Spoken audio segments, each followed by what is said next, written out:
All right, you know what? This man owns this shop. So Abizi, come. I have learned something. So you go to the car and I'll ask him so that he will tell me everything that he knows. All right? He owns shop. All paint, America one. If you want to buy paint, just come. Just get by the way. Let's go. Abizi TV.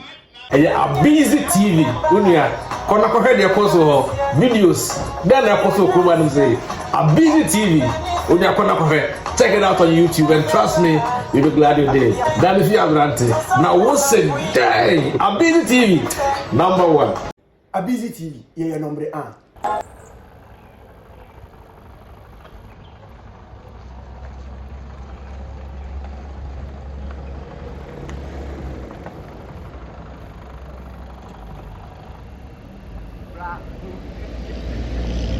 Whatever. Very good. So I'm not so baby Drew had no say we be press we. Enka ye inside there, enka ye handbrake no. But we see the night and operate into unya tia so say ya no was so release. You see I park it. Me na e will brake. I press we say. But you may not the free brake. And only number 1. Okay, number 2. The baby bonnet no way. Otru ya ubie bonnet nti ya bie bonnet no yenkɔ hɔ na afɛ de yenkɔ hwɛ nneɔma a ɛkɔ so hɔ no nso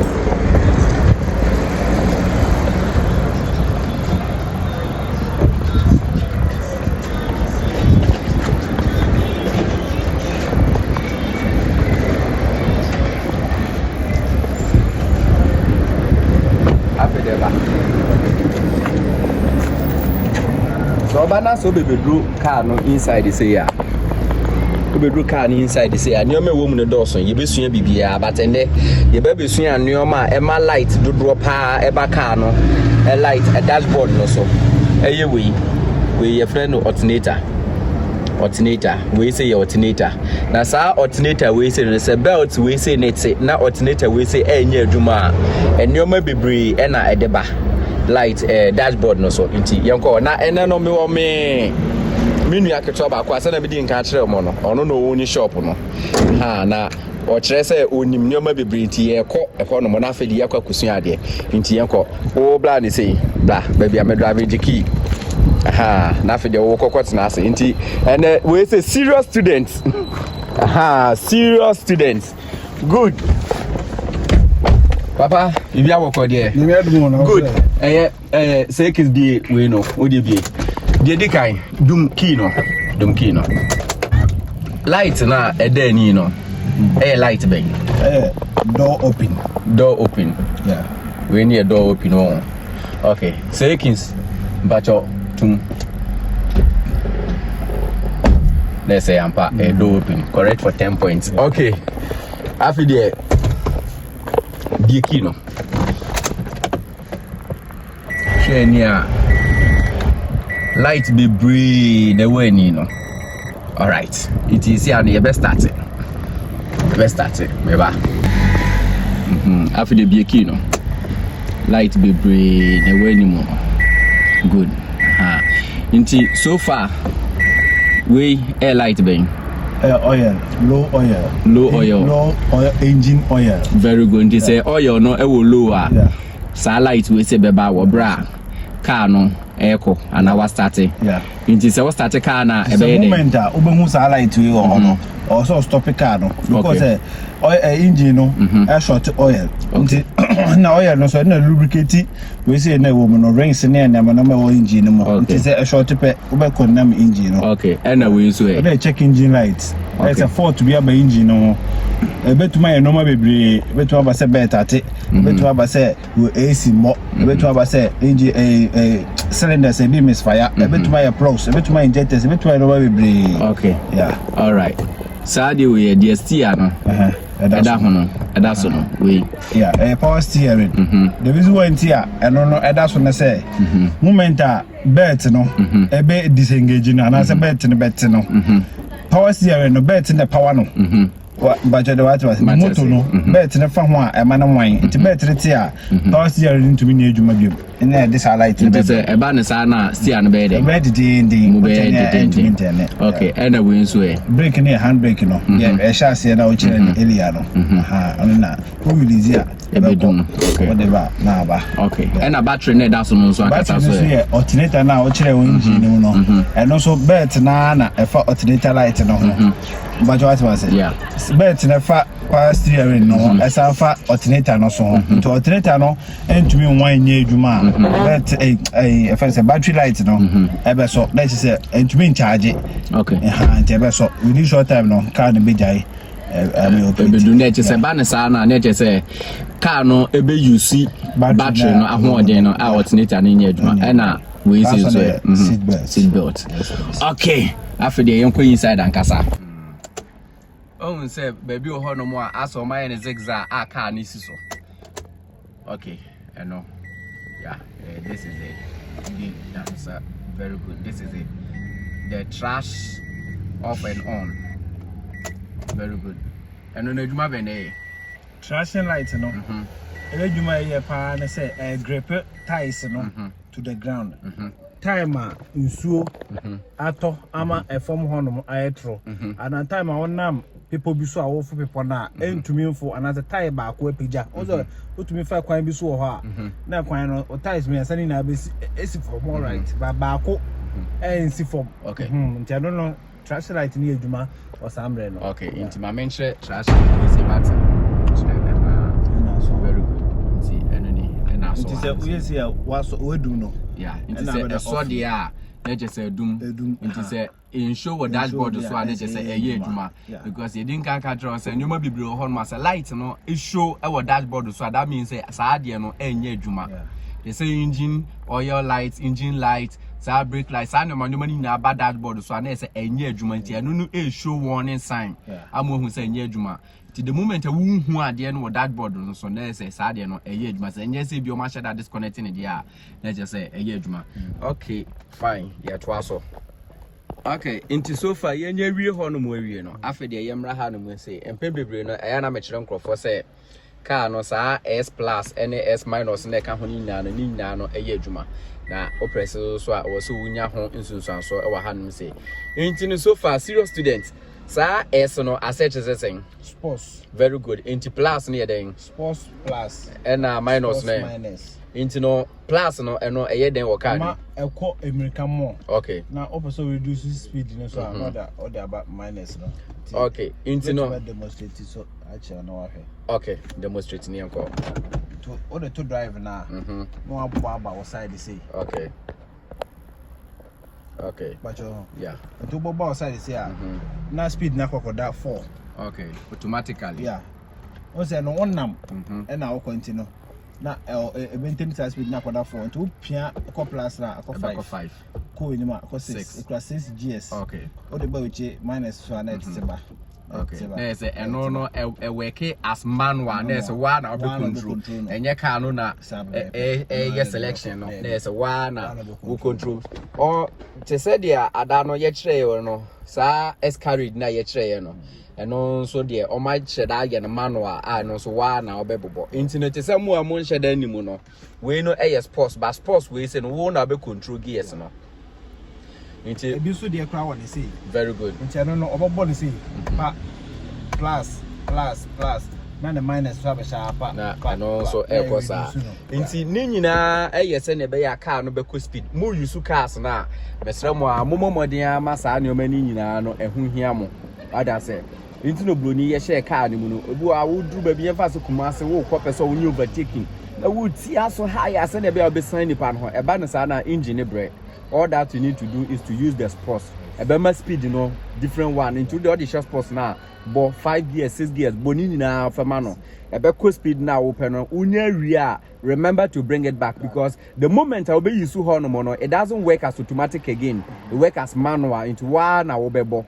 A maka ni speed no a higher. If you hormone a ni send your bebo no into once per one nature say that sports no but obo mano. call 5 years now into no the car is one no as park car no now the fetal sports no now the boy say a qua fine you use it at the higher speed open send a bear engine no emre bebre okay yen check air condition side no so fine oba air condition side now we then we say a new defroster okay. Front defroster okay yeah say em fan say a bo and I say especially since you air to new road glass now obo say windscreen na no ayekusu aha ayekusu nti say onya so saade we say ya no air condition no epie e glass nanim hanim say na say aba be clean ani na ani no atenwan same thing obehu e wa hanum say we no eyemie no baako eye animu e na baako eye akire wada say nti wo hwese na my design na baako ye animu na baako ye akire nti animu ye adwuma no na akire glass no so ye adwuma akire glass no eno na wo ho no nti say na be a wo hwe driving mirror ni mu a obehu achi na eno nso be clean akire no o place we a air condition no eboba wo na ase o place we a eboba wo na ase eni wanim aha no say eye wanim nko a aha no say eye fog eno no eya na enhyeda nyenu bebre sa eno nso ba wo na ase but as bi wo ho no ate sa me dey say no eye manual but we say ni na no my no something na obe pushi oba air condition no sa no bu we say ya ye say maximum AC maximum and lower wo my and max pe blue one no eye de ma car no AC no ekuli you understand e ma car no ekuli e na eba no eye freezer e freezy e cooling very good and na obi on mo say award me but sometimes more road glass no into na say o ten e de ba ha na abunini into the moment a obechim no na e kwa ha no say na yes mframa na e be ba no eye heat and obo heat o de ba ha no say ya ebo cold into na yes ho asemo ano no ti wuni mu a wo hu me pa video we say for beginners no mesra mo advance for mudru ha muntwe monko because me nim say munim ni na mudru ha muntwe monko oba ha no mu say ya air condition na airborne no emframa enema air condition epie eba bonten nti so pese wo feeling more ewo inside a eno so na abo no na wa ha no senti the more wo chim ede ba soro no na air condition no eba more ebi wo ho no mu a eye numbers ena ya na wo so bi wa ye 1 2 3 4 5 ebi wa to 6 ebi wa to 5 saa nti wo chim ba soro no na eye adwuma saa de we say o ma ye te se car bi da ho ma ye we say mu no air condition from ma no ebi twi efi outside ena eba and a bill so triffy inside never until see an almost a light we say BBNC so edum that means a triffy outside and never the moment I will be so our lights and a beba so ne say circulation no and from an FF inside chibu I would do baby a Ghana sem a butcher sem baby asem where do factory be near be a product our more year or on pesa cents no and I would do baby and tribu and also on pesa cent no unya place we say pay na say assassin and from ana car no air no from outside to inside na say eno ho asem eno no me pa cho say bibi wo ho no mo awonti ase a mesre wa bo modern na mayente wonka e wo comment section ho no mo aka de ba ko bi wa han mu say ye besua no so aka ho na fe de aka no ye de a chef fridge ne da foforo ya san so aba besua we share Toyota cars now. About 90% of Toyota cars no. RAV4 and 4x4 and there who side we say our hand we say your baby so what this is here your commercial breaker. Okay, serious students. Last but not the least, na for the minya or nako. Side way. Aha, side way say Toyota cars mu bebre and a woman. Cruise control. Cruise control. Yeah. Okay. Yeah. Cruise control no neduma anything. Okay, cruise control neduma ne say. Most of the times no I na use no highway so and as baby a wo hwa car bia inhia wa o drive about me I go person relax kakra. That just over you nine. Yeah. And the oye ne say the aye ne say the friend say for the speed now wo kono say that 60 km per hour and that's 80 km now per hour. Say we maintain this speed now. No, honey, use cruise very control. Good. Very good. But what in the no emfa ho any speed a wo ko say 60 na wo use at 60 eno nti no won say udura brochira e bia wonam highway so yes speed that also call highway no so nyina no e 70 eni kwan say wo kotra 70 enye sa watombra nti na enya duru 70 no na che say where you use cruise control na say that 17 and ya hanom say no Kumase and a walk no traffic then you are using it ye beba na say when him all of a sudden na say car be air cross ya na abo bi cross ya wuti ya breaker e begina cruise control no be disengage. Very good. Very good. And dey adwuma more and I say adwuma specifically time a car no air straight out bia and hand ya break bia no una bia anya adwuma wase. Okay, inti no person who use we have first the on and the off. Yeah. Very good. The first thing first obeying. Obe press say on. To both say someone ma be da ho. Ba be that top and then that top no. And that top no. Already no what dem here. Sign na e da eso wa hanu say sa sign we say no. What dem minimum no answer. Sa sign we say no. And no obi hu dashboard no so nti press my and about that no. Okay, it is here aso. Yeah. A year juma. It is here and your speed. Your person you engage say speed na your corner. What will you do? This here the car this one and co speed into no. You engage ya Emma. Into so person we engage ya and abe press. Into over press say. Obe press up down. Down. Say. Very good. Now was set it. Speed ni na yakwenya na was set it. Enti ba be gua. Okay. 60 I was about that one. 50 about that one. Ni na tunya the open we are. Very good. Very good. And I say egusu aye kono na so pese wonti speed no so a you use the same thing. Sa time wa ye kan sa asem we say na won nan eni accelerator no so nti e car no na air selection no bibia se na be ya wo ni help bia wo ho e say e da 60 na se we no aye adwuma cruise control ni ye adwuma na o pese ensan ko ni bioma so ti accelerator no so wedding kan ka che ne say onko 60 na okay nti so pese enko 70 a we ti accelerator no so very good 70 na no no asan so asop no 70 no cruise control no so no asan you 9 na plus and minus na was no and adwuma be na and no person reduce speed na and now use plus and minus no and dey and na my kwa no betumi use minus no e dey atete so okay by speed ni dey chi say what dey accelerator na kan e dey kan ho answer betumi the plus na ye adwuma e dey adwuma okay serious student ye kwa committee for na market ye committee for na market inti etie for me serious student pa baako no intinisia no mama Sir Martin na me the CEO of America Paint CEO of America Paint or a serious student or follow a busy TV everywhere every time every moment and also yeah na nije ho ntino be ye no wasaso club crowd the idea ba intino mu amunim car mo no afi ye de bebre mo wate ye ba be kire mo car mo different cars. Okay, for here some to ja. Wada Roma. Meni nsamo. Me here some nyina ye bakope. Mr. Ama saman to asere Japan. Ama saman to asere Japan. To kaso pan. Wada Roma. Mo ye wo mu nsemu no. Mo fia no mo nyama ye. Yes na kwan no sei niama. Na nsia ala su kisei. Ngofo mienu kwa na wu so. Kwan ne nye. Apefo mienu na ahwere mo ma na mo ngasa mo so. Mother. Why? Okay. Wakasa we into no. Subscribe, comment. No attempt the DMS video we say it's for the learners, the beginners, not for the advanced. So for the advanced, I know you know it all. When you see this video, just go for the beginners. Thank you very much.